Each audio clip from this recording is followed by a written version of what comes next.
Hello, everybody. Hello, sir. How are you? Nice to see you. You good? Good? Yes. Are you all set? You know, we're flying over right now. We're flying over a thing called the Gulf of America, and I'm signing a proclamation, and perhaps you could define that. This is a proclamation declaring today, February 9th, 2025, as the first ever Gulf of America Day. This follows the President's executive order issuing a name change from the Gulf of Mexico to the Gulf of America. And we're flying right over it right now. So we thought this would be appropriate. Even bigger than the Super Bowl. This is a big thing. And almost everybody now has assented to that. Attention on board. Ladies and gentlemen, if you could please direct your attention out the right side of the aircraft. Air Force One is currently in international waters, for the first time in history, flying over the recently renamed Gulf of America. Please enjoy the flight, and we are now about to head westbound to Super Bowl 59. Wow, he did that well. That's a good Isn't that nice?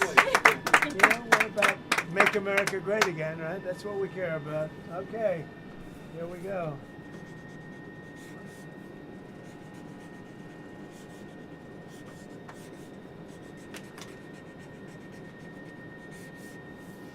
So this is a famous pen now, and we'll put it with something. I'll ask you to do whatever you think we should do with it, Mr. Secretary. Do you want to talk about, you know, Doug, Secretary of the Interior, and also working with Chris Wright on extracting vast amounts of oil and gas and making our country rich? Would you like to say something, Doug? Well, with the Gulf of America, this is a historic day. We want to thank President Trump. His executive order is what set this in motion. We signed a secretarial order as Secretary of Interior directing the U.S. Geologic Survey, who is responsible for the database, which is the Geographic Names Informational System. And so just prior to this signing, if you will, the button was pushed. It became official with this proclamation to call today Gulf of America Day. But now it's going out. As we're sitting here right now, our team is calling all the map providers, so Google Maps, Apple Maps, all the map people. That change will take effect this afternoon to Gulf of America. So again, fantastic. Thank you, President Trump, for setting this all in motion with your executive order. It's an exciting, fun day, and great to do this as we're flying over the Gulf of America. We thought it would be very appropriate. We thought it would be appropriate. Catherine, thank you very much for being here. So It's happy been a to very be here. important part of his life. And who knows what would have happened to it without you. It might not have been good. Here you go. Okay. Have you talked to Mexico about this? They have Actually, interestingly, I've never spoken to him about it. It was our call, and I have not spoken to him about. I've spoken to him about many other things, but I haven't really talked to him about this. They have never brought it up. I'm a little surprised at that, but they've never brought it up. Sir, can you tell us about your conversation with Vladimir Putin? I don't want to do that now. No, we're trying to end that war. It's a war that would have never happened if I were president. Would have never happened. But we're making progress, but I can't tell you. You suffered a couple of court losses, Mr. President, and J.D. Vance said judges aren't allowed to control the executive power. What's your take on that? But we're going to see what happens. We have a long way to go, and we're talking about fraud, waste, abuse, and when a president can't look for fraud and waste and abuse, we don't have a country anymore. So we're very disappointed with the judges that would make such a ruling, but we have a long way to go. We have to find all of the fraud that's going on. We have tremendous fraud, tremendous waste, and tremendous abuse, and theft, by the way. And the day you're not allowed to look for theft and fraud, etc., then we don't have much of a country. So no judge should frankly be allowed to make that kind of a decision. It's a disgrace. Mr. President, President, a few Gulf years of, ago- Gulf of America, Canada, Greenland, Gaza, all these are very muscular foreign policy. How does this align with America First? Because it makes us bigger, stronger, and better, and more protective. We need Greenland because of national security, international security, world peace. And we'll have to do that. Canada, we'll see what happens with Canada, but the people of Canada would be paying less than half of the tax. If you look at the tax, they're going to be paying less than half the tax. You know, they don't pay very much for military, and the reason they don't pay much is they assume that we're going to protect them. That's not an assumption they can make, because why are we protecting another country? Now, I love the people of Canada. We have a great relationship. But if they became our 51st state, it would be the greatest thing they could ever do. It would be unbelievable. It would be a cherished state. And think of how beautiful that country would be without that artificial line running right through it. Somebody drew it many years ago with a ruler, just a line. You look at how beautiful that is, wow, it would be very exciting. But if you look at Canada, it would be cherished as a 51st state. They don't pay their share of military in NATO. They pay very little for military. They're not protected at all. And the reason is they think we're going to protect them. The other thing is we subsidize them to the tune of about $200 billion a year. If we stop doing that, if we stop allowing them to make cars through tariffs and other things, cars, trucks, etc., what they make, they're not viable as a country. So would you agree that it's a more aggressive foreign policy than your first term? And why is that? It's more aggressive. It's better. Why? Because I think I've had a lot of experience. And in my first term, I was fighting everybody because they were very aggressive toward me. I always said survival and taking care of the country, not necessarily in that order. But I had to take care of the country, but I had a bunch of lunatics like Pelosi and all of these people. They fought me, and we won.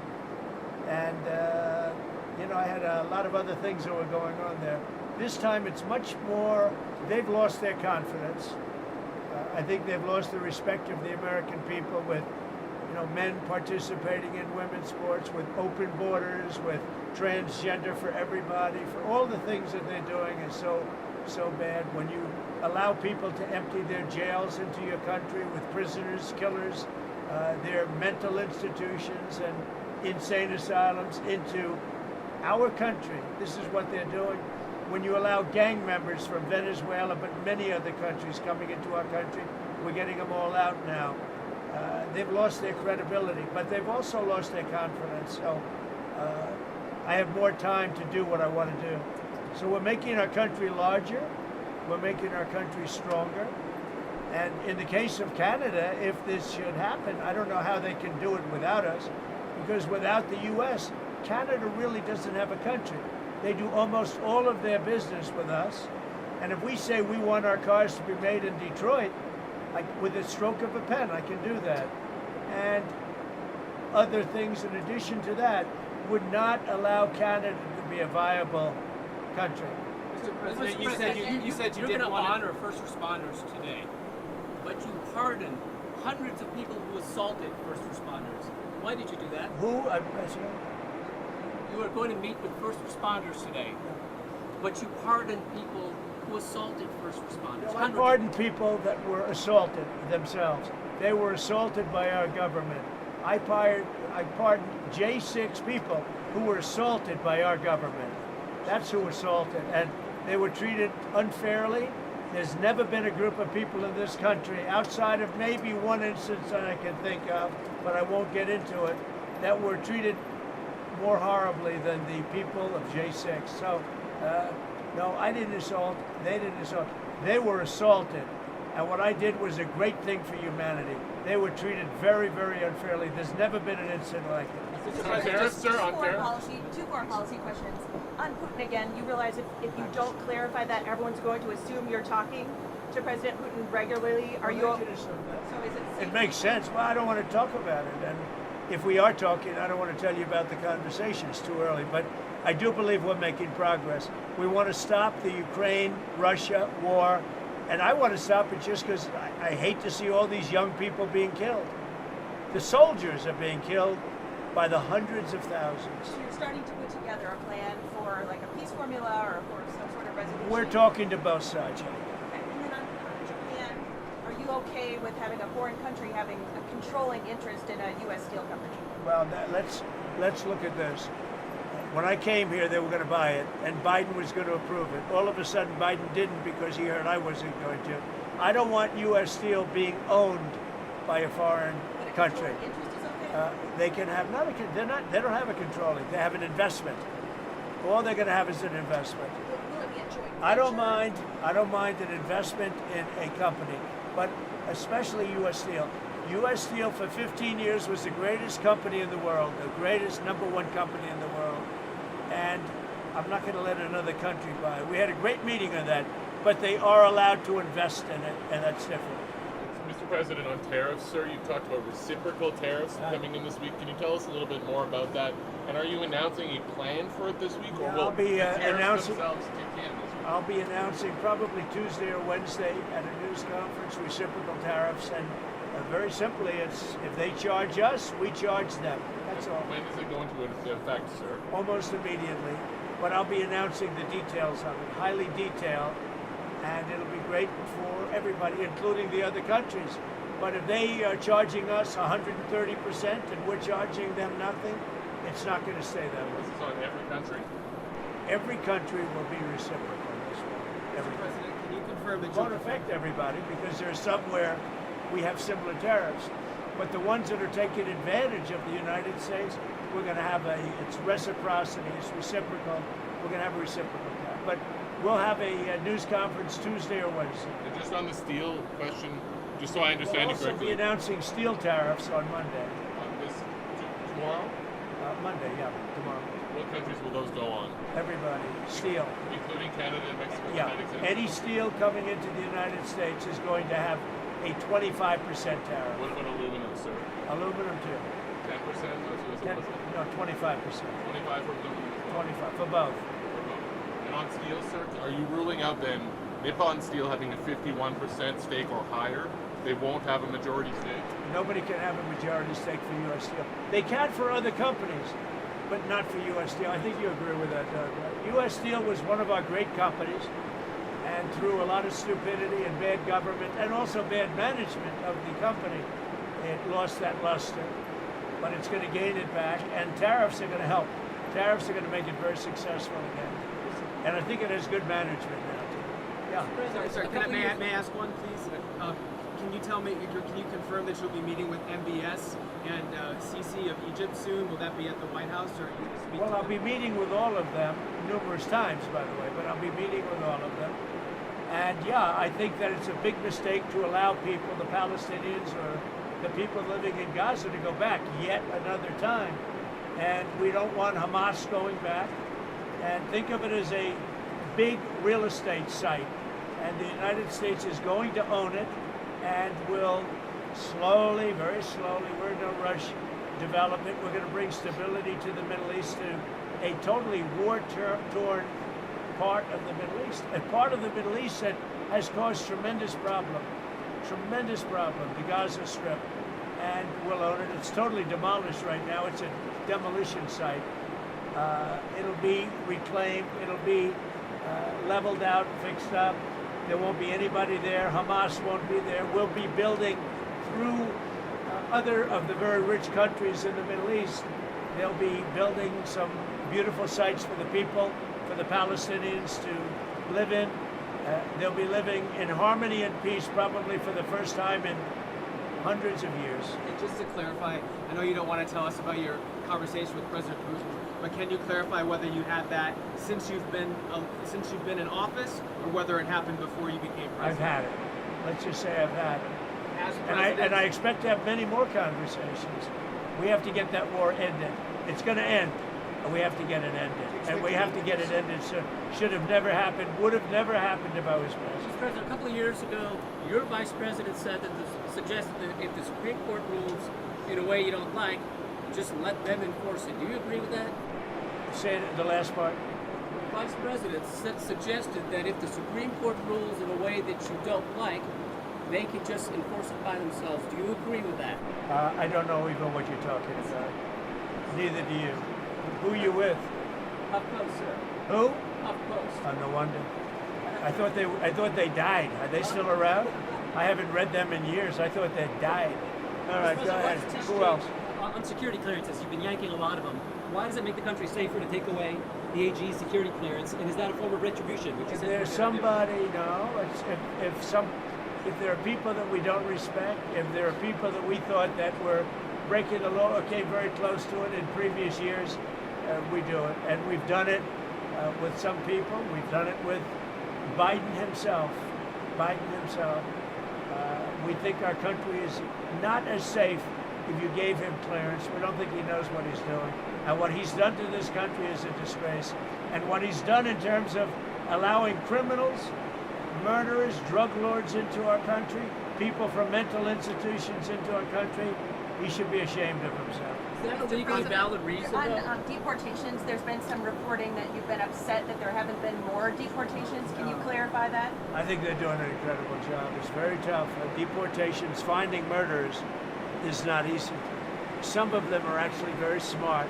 They shouldn't be in our country. They wouldn't have been. We had beautiful, we just set records for closure. We have the strongest border we've had in many years, since my term.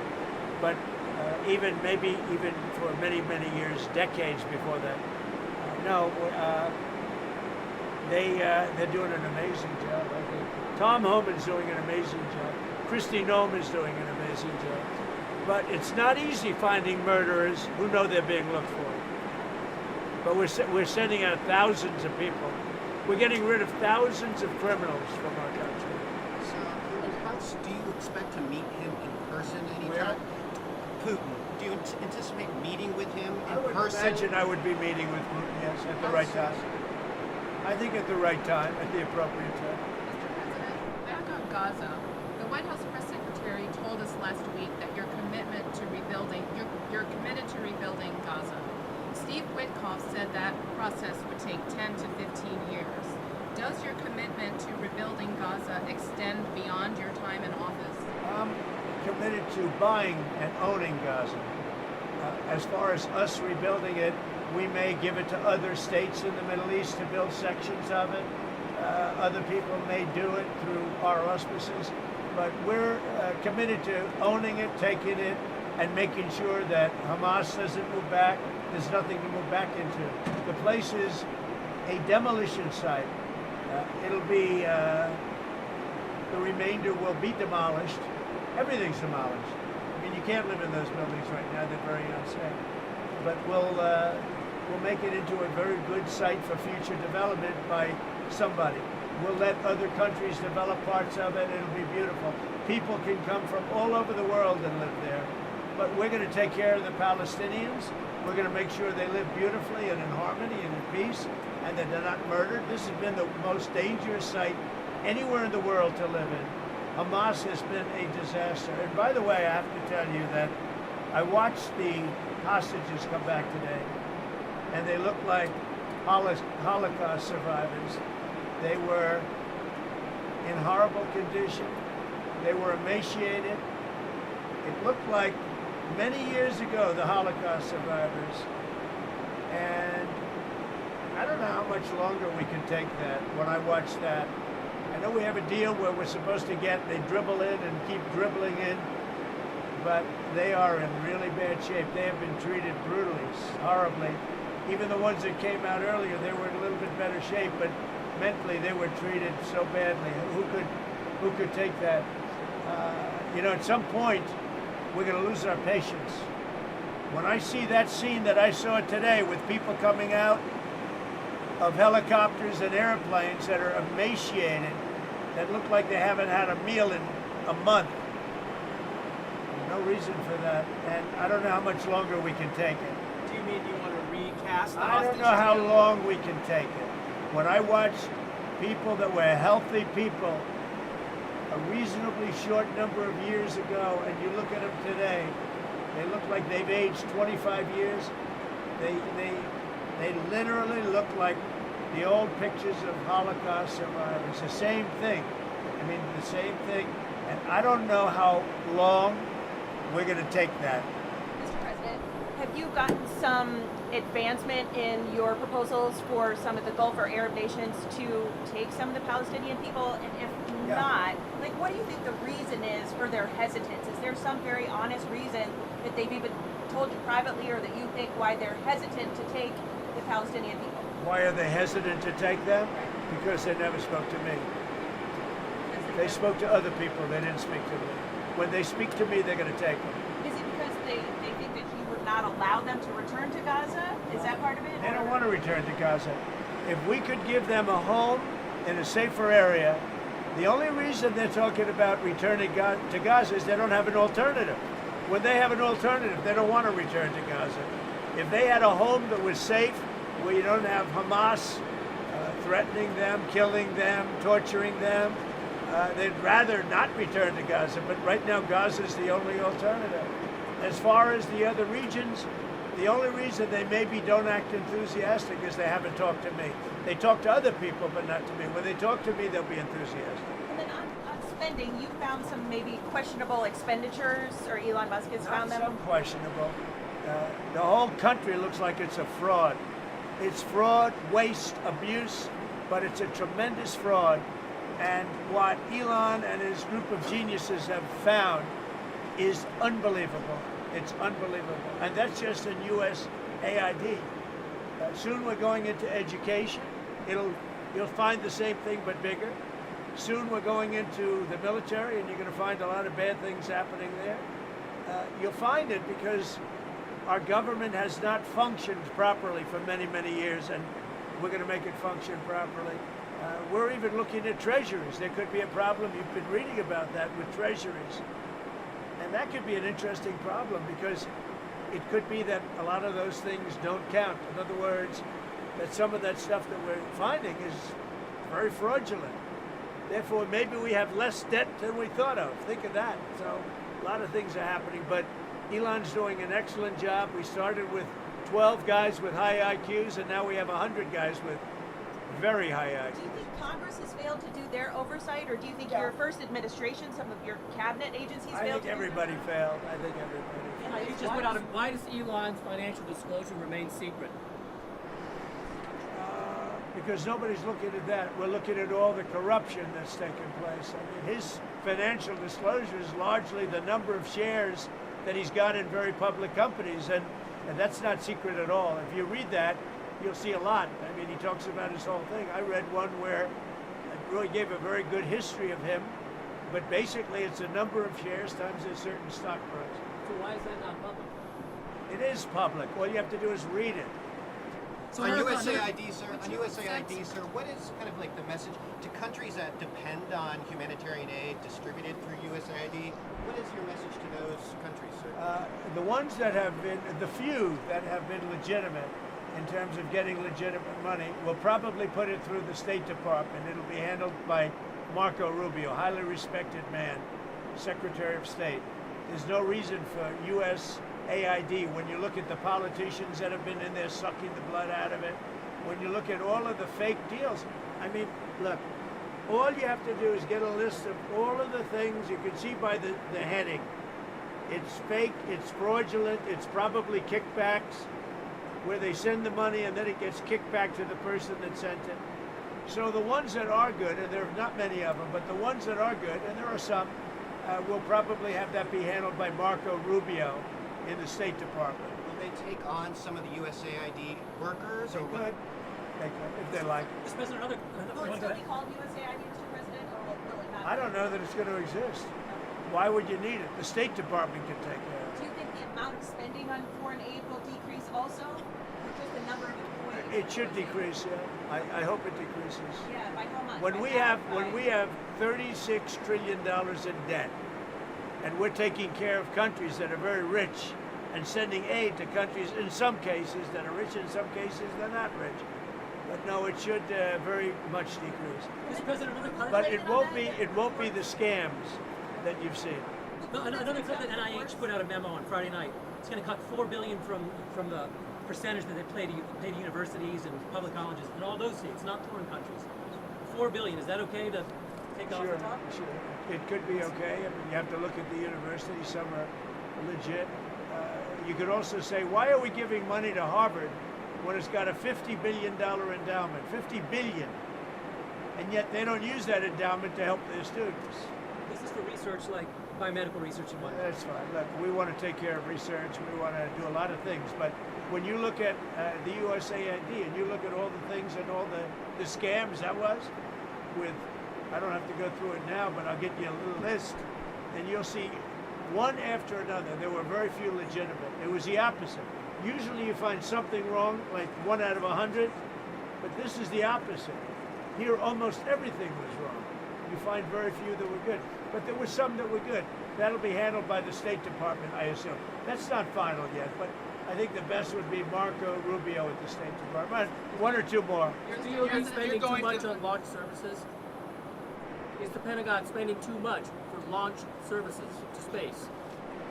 I think space is going to be a very important element. You know, I'm the one that came up with Space Force. I'm very proud of it.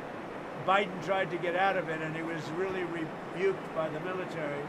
I think space is going to be one of the most important things we do. It's going to be all about space, especially defense. So space is very important. Mr. President, would you accept Palestinian refugees into the United States since you're looking to other countries to I'd have accept to them? look. I think it's a very far distance for them to travel, but I'd have to look at individual cases. But I do think that coming into the United States, we've taken a lot of people, but coming into the United States, it's a long way for them to travel. They're far away from their families and their friends and everything else. I think they'd be very happy staying in the general area with in a place that was safe, where they could be safe and lead a good life. They don't want to go back to Gaza. As I said, I've said it a lot. They only go back because they have no alternative. They don't want to go back to Gaza. So we'll see. We hope that we'll be helped by Egypt. We hope that we'll be helped by Jordan. We hope that we'll be helped by other countries. We hope that some of the, like Saudi Arabia and others, can spend some money on it. They have tremendous amounts of money. They'll spend some money on making people comfortable and safe. One question about the Super Bowl. You're going to the game. One of the big things that you've done so far in office is cracking down on DEI. I saw that the NFL commissioner said, I think this week, that they're happy with their diversity program. What's your take on that? Would you like to see any changes there? I don't know what the diversity program is. To be honest, I know Roger very well. I'd have to look at what he said he's happy with. He was happy also with the flag and a lot of other things that didn't work out too well. We'll have to see what he was happy with. But right now, that's, you know what the law is. The law is the law, and it changed, and it's been backed up by the U.S. Supreme Court. But we'll see. There are a lot of interesting things going on right now. I'll tell you what, there's a light over the United States. People are happy. They're more confident. The approval ratings for this country have gone through the sky. More than at any time we've had approval ratings that there's never been anything like it. We've never seen 49 points up. 49 points up. And I think there's a light actually long beyond this country, all over the world. I've been called by other leaders. They said, sir, there's a light over our country right now. There's a light over the world. We got rid of a horrible and a totally inept administration, an administration where the president wouldn't even go and do a Super Bowl interview. For 4 years, he didn't do a Super Bowl interview. I did. You'll see it in about 1 or 2 hours. What is your analysis of the football Your game? opinion, sir, on whether the referees have been throwing the games to the Chiefs all season? I don't believe that. No. What is your analysis of the game? What are you looking to watch for? Well, I think you're going to have a great game. It's 2 great teams. I don't know. Who knows who's going to win? You have great players, though. You have really superstars playing on both teams. So I think it's going to be a great game. Why do you want to be chairman of the Kennedy Center Board? Because I want to make sure it runs properly. We don't need woke at the Kennedy Center. We don't need, some of the shows were terrible. They're a disgrace that they were even put on. So I'll be there until such time as it gets to be running right. Have you seen any shows there? How do you know they're I terrible? didn't go. No, I got reports it was so bad I didn't want to go. There was nothing I wanted to see. Thank you very much, everybody. About Modi, sir? About Modi, you're going to be voting? I look forward to it.